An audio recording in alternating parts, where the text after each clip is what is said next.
Good morning friends.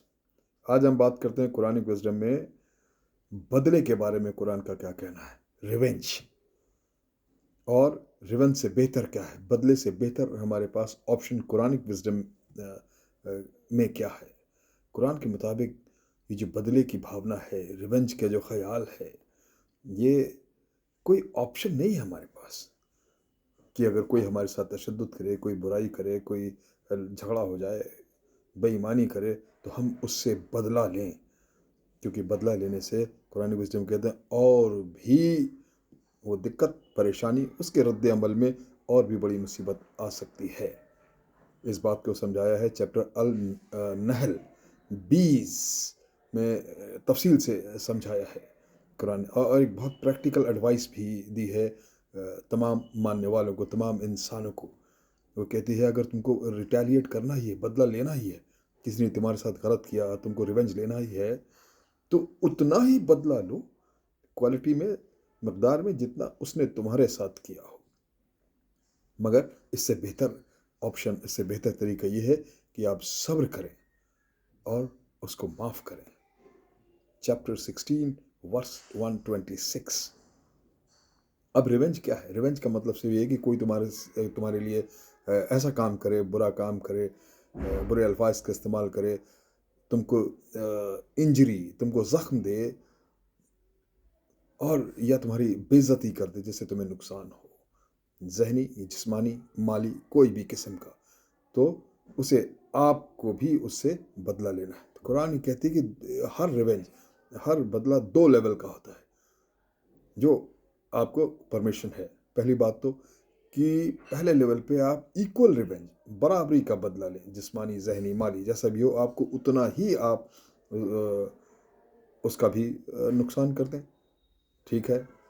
मगर उससे एक बेहतर ऑप्शन ये भी है कि इस बुरे तजुर्बे को, उस नुकसान को नज़रअंदाज करें और उसको माफ़ करें।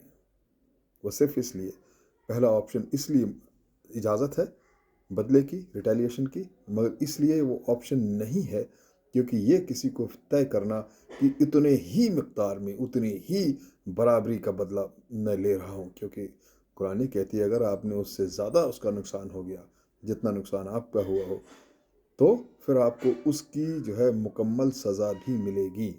पहली बात। अब दूसरी बात, जब आप रिटेलिएट करेंगे, बदला लेंगे, तो हो सकता है उसके रद्द अमल में, उसके बदले में वो और आपका बड़ा नुकसान कर दे, तो वो सिलसिला ख़त्म नहीं होगा बल्कि और बढ़ता जाएगा। और अगर आप माफ़ कर देंगे, फ़ॉरगिव कर देंगे, तो वो वहीं ख़त्म हो जाएगा। इसीलिए बदले से बेहतर ऑप्शन कुरान देती है माफ़ करना। और एक्चुअली यही एक ऑप्शन बचता भी है, क्योंकि बदला लेना इतना मुश्किल कर दिया है कि वो आप नहीं ले सकते हैं।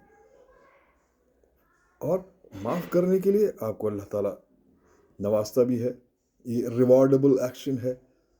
और फॉरगिवनेस अल्लाह ताला ने बहुत हाईली वैल्यूएबल, बहुत उसकी कीमत दी है, और उस काम को जज़ा खुदा देता है।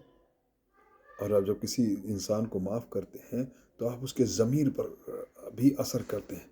वो ज़रूर कभी ना कभी सोचेगा कि यार क्या बात है, मैंने इसका इतना नुकसान किया, इतनी बेइज्जती की, माली, ज़हनी, जिस्मानी, जो भी मैंने किया, और इसने मुझे यूं ही माफ़ कर दिया। तो जो फॉरगिवनेस है, माफ़ करने से किसी के अंदर रिपेंटेंस, तौबा करने का और पछताने का ख़याल भी पैदा कर देती है दूसरे इंसान में, और वो फिर अपने आप को ठीक करने की भी कोशिश कर सकता है।